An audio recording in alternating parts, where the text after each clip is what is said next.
I'm going to take you through quite a complex sequence. This is actually from a music video for a DJ called James Sibilia, and it's actually a corporate video, effectively, for Pioneer to show off one of their products. But they get James into the studio, and then we do fun things with him to kind of show what the product can do. Anyway, this is a small clip from it, and the brief on this one was effectively we called it Sharkbait, and the idea is that James is underwater, and we want to show some sharks and fish and things kind of swimming around him as he's playing with the decks. Anyway, I'll show you how this particular shot is comprised. The very first thing we need to do is go into the studio and shoot James. We've got a nice green backdrop. There's a little bit of light reflection happening across the across this kind of setup we've done. What we did with that, we had a fan blowing some kind of foil, and it just gives you those kind of nice kind of caustic kind of refractions that you'd get if you were underwater, just to add a little bit of interest to him. We also had a bit of a fan to blow his hair there as well. But the next thing we do is we get rid of the green screen. I use what I call a key for that. I'm going to take you through layer by layer of how I built this shot up. The very first thing I do is created some water, and you can see it just undulates very softly. The next thing to go over the top of this are some statues.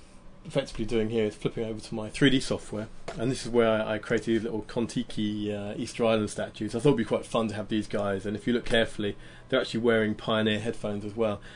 If I wanted another one in the background there, I could always make another one. And then I give it a nice kind of stony texture and run some nice lighting across them. So we end up with this kind of effect.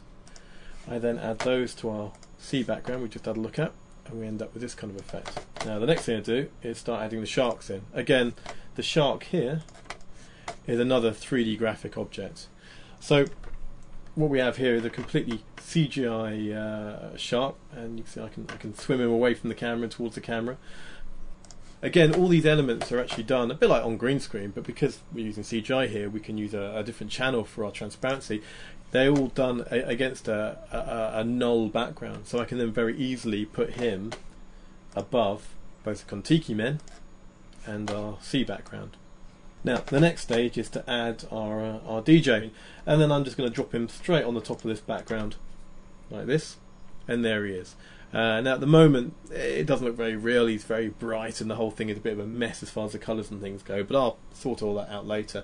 Now one of the biggest issues I had is I just didn't like this DJ plinth that he was on. I thought it looked a bit stark and a bit naff.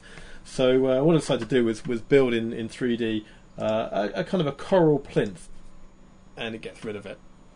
I then add that to everything else we have going on around it, and it looks like he's kind of playing on a bit of coral there. But Pioneer weren't happy about that. They wanted to brand it a bit, so added a Pioneer logo to the front of the coral. So next, wanted to put something else in the foreground there, something to give it a bit of movement and things. Secondary movement's always really great in animation. So what I've done here is I've made some weeds, and there's my weeds, and again CGI elements, and they're just kind of floating around and wiggling around there nicely. Now this is where things get a bit interesting. Now the problem is with this shot we have is that it's a bit bright, it's a bit too colourful for my liking. It doesn't look very underwatery. So what I want to do is add a few effects to this to kind of merge everything together and make it a bit more kind of underwater looking. So if I add this in here, this effectively is a layer which completely changes the tint of everything, and before you know it, everything starts looking as if it's kind of from the same colour tone family. So next I'm going to add a couple more layers. We've got what I call a devilfish here, and then I've got another layer of the shark, and we've then got some what I call some smoke objects. So this is what starts adding a bit of realism to things. This is real smoke. It's proper filmed smoke.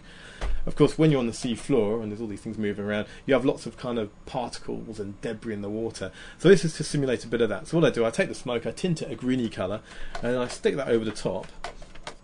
You can see it just adds a subtle bit of kind of undulation in the background there. Again, same kind of thing here. Again, another physical effect. I've got some bubbles, and again these are proper bubbles filmed in a black water tank. Chuck those over the top, and you end up with some nice kind of bubbles moving across James here. There we go. So just to finish off, these are some light rays that I rather like. We put those over the top, and that kind of makes it look as if some rays coming in from the top of the sea here.